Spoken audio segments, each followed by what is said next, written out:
Hello and welcome to Roundtable. The pandemic, the war in Ukraine, and climate change put together, they seem like the perfect storm pushing the cost of living crisis across Europe. But economists say that they aren't the only reasons for those punishing price rises. Have governments ceded so much control to the so-called free market that they can't face down the barrage of rising costs hitting their citizens, with people often being forced to choose between heating and eating?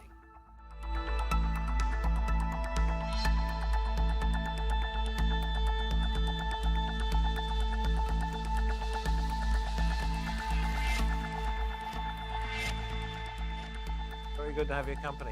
I'm David Foster. As millions of people struggle to make ends meet, there is no end in sight to rocketing food, energy, and housing costs, to name but a few. Meanwhile, major goods and services corporations and their shareholders are cashing in on profits as the soaring cost of living takes ever larger chunks out of shrinking disposable incomes. So just who are the winners and the losers in this crisis? Let us get into the really complicated stuff, which my guests are going to make extremely simple. In London, Nick Gardham, Chief Exec of Community Organisers. From Cambridge, UK, Lydia Prieg, who's Head of Economics at New Economics Foundation. And from Toulon in France, Renaud Foucart, Senior Lecturer in Economics at Lancaster University. I'm going to read out some figures here. This is across Europe, inflation. France has capped energy prices for consumers, inflation 6.1%. Norway, big gas exporter, inflation 6.8%. Germany, the biggest importer of Russian gas, 7.5% inflation. And the UK, 10.1%. So let us stick with the UK. There are those who reckon the inflation could hit 18.6% at the beginning of next year in January. That's according to economists at Citi. For comparison, the first oil shock, that was in 1975, in the UK, inflation hit 24.2%. So it hasn't reached that ceiling yet. Lydia, let me ask you this first of all. How high can it go? Well, obviously, we're now getting predictions from some places to say that we could be seeing inflation going as high as 18%, which is a pretty terrifying figure. But I think there's still so many unknowns as well. And I think when we talk about the duration of the crisis and inflation as well, that's also important. And people are now saying, optimistic forecasts are saying this could be a problem until the end of 2024. But obviously, potentially, the energy crisis, for example, could go on for longer than that. But you see, the thing was, this wasn't only caused by the invasion of Ukraine by Russia. This has been building up like a pressure cooker, like a volcano, for some time. So why suddenly now? Is it simply because everything was always going to come to a head, Lydia? So I think there are definitely some long-term factors that have made the UK particularly vulnerable. For example, a reliance on energy imports, so a lack of energy security. There's also things you could say around household finances and households being kind of on the brink in many cases for quite a while leading up to this. So you could talk about the benefit system. The UK has one of the weakest benefit systems amongst high-income countries, and so that's been not really supporting people sufficiently for a while. But even if you look at wages as well, the UK has a chronic problem and has done for a while with a low-wage economy. So, for example, a third of the people on benefits are actually in work. So these are all long-standing problems. We've got very expensive housing, very expensive childcare. So obviously all of that has meant there's little flex in a lot of people's budgets. Lydia, I'm going to come to you, Nick, in just a moment, if I may, to ask about, because you deal with low-income families particularly. But I know you look at the whole of Europe. I'm sure you all do, actually. But I mean, specifically, you being a Belgian, you're in France at the moment. I want to ask you about why is it that other countries don't seem to be suffering the same level at the moment of inflation as the UK? Have they just been smarter or what? Well, it's not only about being smart or not smart. It's most of our inflation in Europe, and that's really different from the US, for instance, is really driven by energy prices. So sure, there is the build-up of COVID, there is the rest, but it's been built on energy crisis. And of course, the countries who have a cap with put subsidies directly on energy have managed to reduce that somehow. But it comes at a very, very, very high cost. And I'm definitely not convinced that the UK is in a worse situation than France, for instance, was already spent billions and billions trying to subsidize prices, which means that it subsidizes everyone. While in the UK, at least, we have up to now have a relatively targeted and cash-driven situation of helping households. So the problem of the UK is that we have something that is relatively efficient in terms of the way we organize the market for energy. Those prices are not necessarily bad, but we are very, very bad at redistributing. Okay, we're going to talk. We're going to talk about the profits of the energy companies in just a moment. But you highlight something there. You say France perhaps hasn't done it quite as well as the UK because the UK's covering the most vulnerable in society. Nick, it's your organisation's job to try and take care of them. I wonder what you make of that suggestion, that actually they're quite well shielded, those who are less well off in the UK by comparison. Well, I think, that's certainly not necessarily what we're seeing and hearing on the ground, which is a major concern for many people in our network. So as an organisation, we are supporting hundreds, indeed thousands in places of people who are currently at the sharp end of this cost of living crisis. And the situation is, and we just take Birkenhead as an example, this time last year, 7% of people using that food bank in that particular place were working people.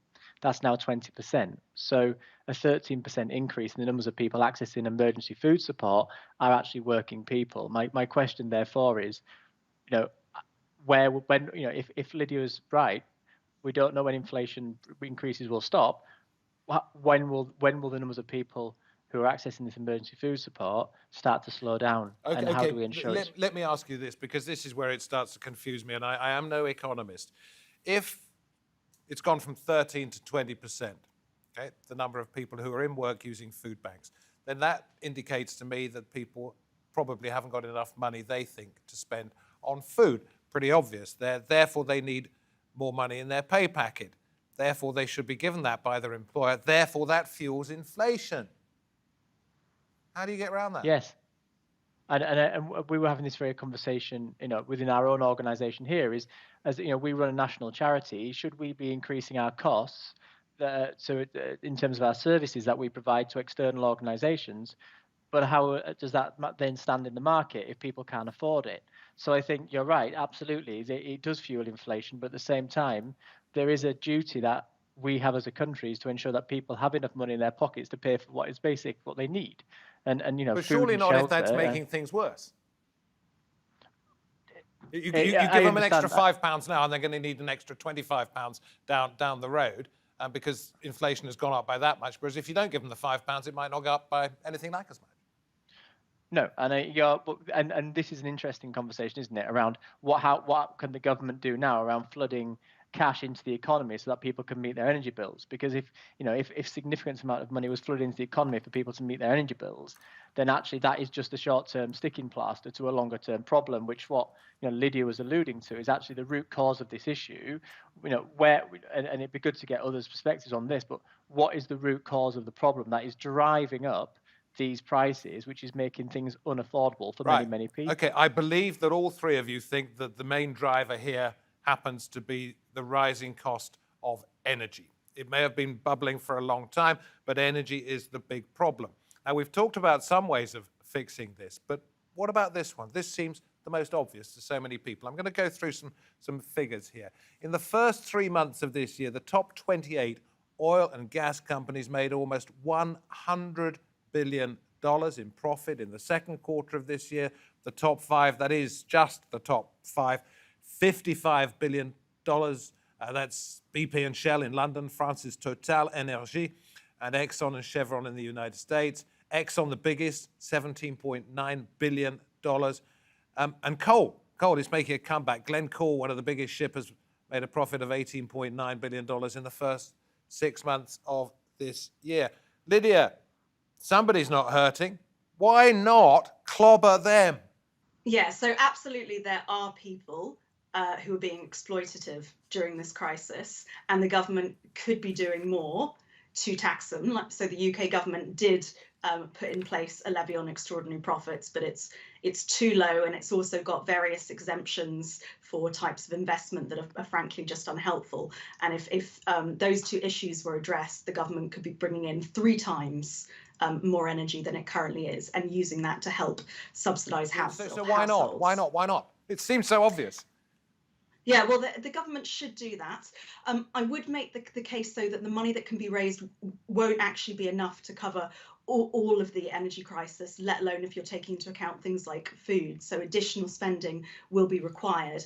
And I'd also note that the companies in the UK that are making excessive profits are the extracting companies, so the companies that are extracting oil and gas. And in many cases, those are a different set of companies to the retail distributors. So what that is we the all pay our argument bills against? to. What is the argument against taxing them?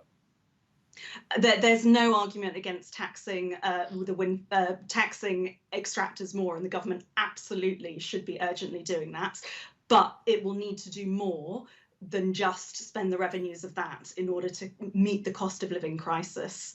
The government could probably, be raising 15 billion a year from properly taxing the oil and gas extractors, but I'm afraid the response to the cost of living crisis is going to be more than that. So the government will have to spend other money as well. Renaud, there may be very little moral argument against taxing these companies and giving it back to the people rather than taking it from the people. But what is the financial argument against it? Would they just up sticks, move somewhere else? Would that hurt the economy so much? Because I tell you what, if you've got all these profits taxed at a much, much higher level, you probably guarantee yourself as a government that you get back into power next time. So I think you need to look at what kind of energy producer you are talking about. If you're talking about people sitting on gas reserves in the North Sea and who have no particular incentive to changing their production, there is not necessarily a lot more to produce, then of course there is no discussion. You need to tax those people because this is a rent. It's an unexpected profit on a rent, and taxing them will not change their investment, their decisions. They can make this profit anyway, so they will try to sell as much as they can because the prices are so high. But at the same time, you really want to encourage investment in energy, and in particular in the energies of the future, so in renewable, in other things like that. So the good thing somehow of having these high market prices is that everyone sees that there is this need for a massive investment in renewable energy, and that this is going to bring profits. This is going to bring profit to invest in that. So yes, taxing, there is absolutely no problem at taxing rents, but you need to be very cautious as to what you tax and what you encourage. Okay. So there were, for instance, encouragements to investment in the windfall tax. It has to be really targeted, not in more fossil fuel necessarily. Nick, it's a dichotomy, is it not? I mean, you don't know quite where to go in this particular one. But what about, I was having this discussion in the office a couple of weeks ago, what about price caps? And we'll come to the energy cap in just a moment. But what about saying you, the food retailers, are not allowed to make excessive profits on that pack of fish fingers because you put it up by 40p last week? Sorry, that's illegal. You have price caps. You make sure that things don't go up by a ridiculous amount. And I can see, I know that you're saying, no, you don't agree with that. But what is the argument against price caps? Or do you like the idea, Nick? I mean, it's one of the things that I think came up in conversations across our network. It wasn't necessarily price caps, but an open transparency from the supermarkets as to what things cost last week and what these should be costing this week. It came to my attention that a 30 pack of fish fingers from Bird's Eye was costing £7.50. I mean, it seemingly is unaffordable. I mean, that is just an unaffordable price. And I think being transparent from these large supermarket chains as to what things cost last week and what they cost this week it would be very beneficial and a step forward to help people. It wouldn't give you any more money in your pocket, though, would it? I mean, it might make you understand how much it's gone up, and you might say, I don't want to have. Funny, I should mention fish fingers because I didn't know you were going to use them as an example, but it might stop you buying them on that particular day if you know by how much they've gone up. So what's wrong with price control? I think the problem with price control is, does it fit into a free market? And I think that's a question for other panelists, is how can an economy, what we have and the way it's been established, introduce rent controls, because this has been discussed in the rental market for the housing sector. And actually the argument against that is that, in a free market, we have the right to charge what we want. And therefore, if the market can meet the prices that are being increased, then there's no argument for a rent cap. Fair point, perhaps. Lydia, how about this one? Do you want a free market or do you want a fair market? Because there are some goods that you cannot do without. One of those would be housing that has just been referenced. One of those would be food. One of those would be heating and lighting. You can do without a car. You can do without a holiday. All of those things, perhaps they should be left open to the free market. But why not bring these things under government control? What is unfair about doing that? Well, there's a question about how expensive the policy is if you're supporting everybody's costs, literally the entire populations, and whether that's the best use of government money. So for example, if you're taking energy, you could insist on freezing the price cap for everybody, and that will also implicitly be subsidizing a lot of very, very wealthy households who maybe don't need that money at an enormous quick, expense. let me stop you. I don't understand why, if we have an energy cap in this country, things aren't capped. It keeps getting taken off.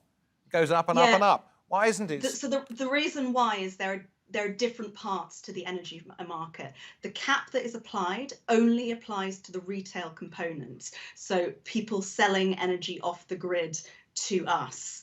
The problem where all the exploitation is occurring is in a different part of the supply chain, in the extraction. So actually getting. So the people who supply energy to us are getting ripped off as well, but they're just passing on that rip off to us.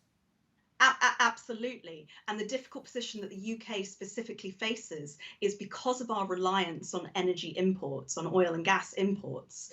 It's not easy to impose a price cap in the extraction market. But it is, in a sense, if you're a government and you subsidise it and you say the energy cap is £2,500, and the cost is £4,000, and you're subsidising it to the tune of £1,500. It's easy. It is easy to do that, isn't it? But the question is whether that should be done for literally the entire population, or whether it should be done in a more targeted way. So you're spending less money, but you're able to actually get more support to the households that really need it. Okay. So, for example... Sorry. I'm moving on very quickly because I'm learning stuff here very rapidly. Renaud, is that question that Lydia just poses there, do you target the less well-off more than you target the entire population? Is it being asked? I cannot agree more with Lydia. The thing of targeting is super crucial, but there is a problem. I think maybe it's a philosophical problem with sending cash directly to people who need it. When you talk about like, oh, I'm going to subsidize fish fingers or subsidize something very specific because people might need a house, who decide what is necessary for people? It's the key thing is that it costs much less money to give cash to the people who are really in need, and then let them decide what they do with that, because some of them will need to spend it because they're in a poorly insulated house and we need to spend everything on energy. Some others will use it for other things that are beneficial, but it will always be much, much cheaper to give money targeted in particular to those who need it the most. And so all the price cap story, there is no extra profit in the market for fish fingers. You don't want to intervene in all of that. The only one that might not be completely working fairly is the extraction of gas and things like that. But for all the rest, just try to give money to those who need it and minimize the spending. So don't give to everyone. I cannot agree more with Lydia. I'm going to play in a clip here from the French president. Le moment que nous vivons, et nos compatriotes le vivent avec nous. The moment we are living and that our countrymen are experiencing with us may seem to be structured by a series of crises, each more serious than the other, and it's possible that we are perpetually destined to engage in managing crises and emergencies. I believe that what we're going through is rather a big shift, a big change. First, because we're experiencing not just this year or this summer, the end of what seemed like abundance. Au fond, la fin de ce qui pouvait apparaître comme une abondance. Nick, is he right? These things come and go? I think we're at a point now of intersecting crises where we've experienced succession upon succession of issues, and perhaps he's right to an extent. We've just had we've had the financial crash, we've had COVID, and now we've got the war in Ukraine, which is causing a significant impact across Europe. Just to go back to the point about who and affordability. I think up until this point, we've always used a means-tested system around benefits to ensure that support is targeted at those most vulnerable. If we look back to what I said at the beginning around that 13% increase in numbers of people accessing food banks, these are now working people. So I think the measures by which we can determine who should be eligible for this support needs to be refined and really relooked at, because what we've got a situation is where actually more and more people are being pulled into this particular poverty trap. Those people who were on the cliff edge before and just about surviving are now being pulled over. So what we now need to look at is how do we assess people's need, and how do we ensure that? Or perhaps we have come to understand that hardship is a relative thing. Go back to the 1940s, 1950s, go back to the 1930s in the Depression. That was real hardship when you couldn't get any food whatsoever. Nowadays, hardship is perhaps not being able to choose the coffee that you want or like, or the type of avocado. We've got used to living too well as society. We're hearing a lot about a number of issues that people are now facing. And this crisis, I think, is a crisis because more people are being pulled into this. Perhaps people who've had choice before, who no longer are able to make such choices because of their disposable incomes are being squeezed by inflation. I think one of the points that I would want to make is that actually this crisis for some areas is nothing new. And actually, if we look across many communities in the UK who, for a long time now, for decades, have actually experienced significant amounts of low income, deindustrialization, which has meant that there's been a loss of jobs. Hartlepool, for example, there are 6 jobs for every 10 people. Like, there aren't work there. So therefore, this cost of living crisis is just another challenge, another issue that they're having to face very on top of regional. everything else No, that's I gone do before. understand that. Although, by and large, in the UK, you'll find that there are more people in work now than there ever have, well, not ever have been, but there have been for many, many years.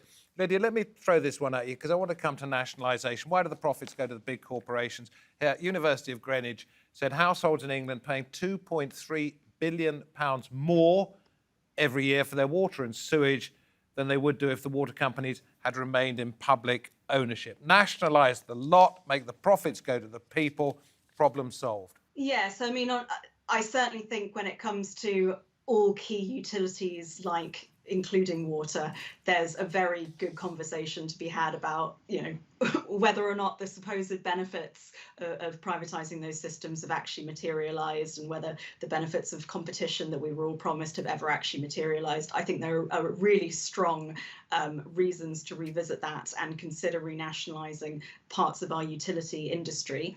But then it's boom and bust, boom and bust, boom and bust again, isn't it? Because you nationalise, you then privatise, then you nationalise, then you privatise, and the cost associated with all of that and the savings and the benefits you get are destroyed each time.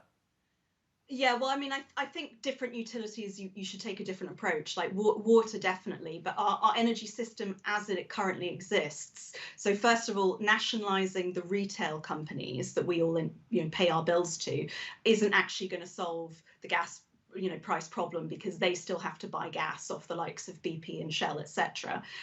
You could nationalise BP and Shell, but the UK still relies on foreign imports. We can't nationalise Norway, for example, where we get in a lot of our gas from.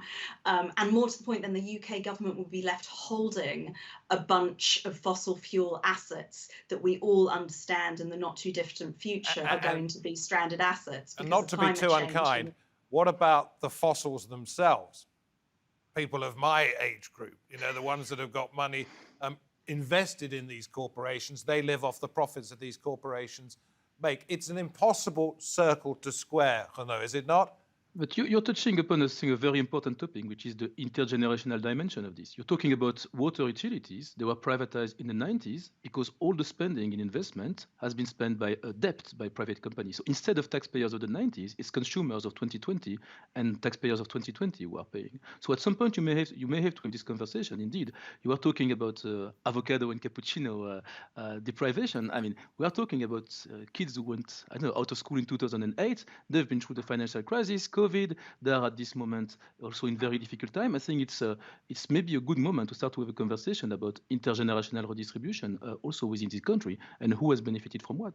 Yeah, change in society completely. Nick, there you are dealing with low-income families. There was an old, I think it was a First World War ditty, if you like, which goes something like, it's the poor, it's the rich what gets the pleasure, it's the poor what gets the pain. It's the same the whole world over, ain't it all a crying shame?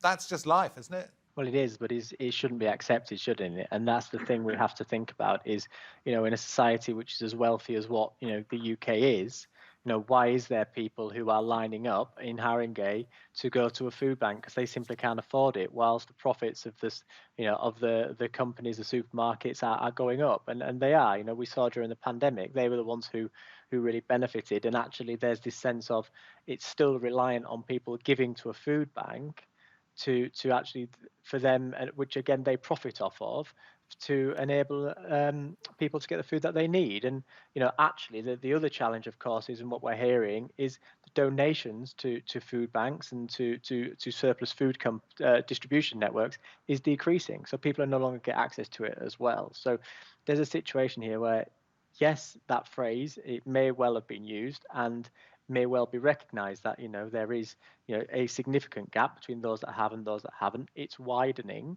and at the same time also, should it be accepted? Yeah, okay, no, totally understand. Thank you very, very much indeed. Much appreciated from my panel, much appreciated that you've taken the time to watch this edition of Roundtable. Until next time, from me, David Foster. Goodbye.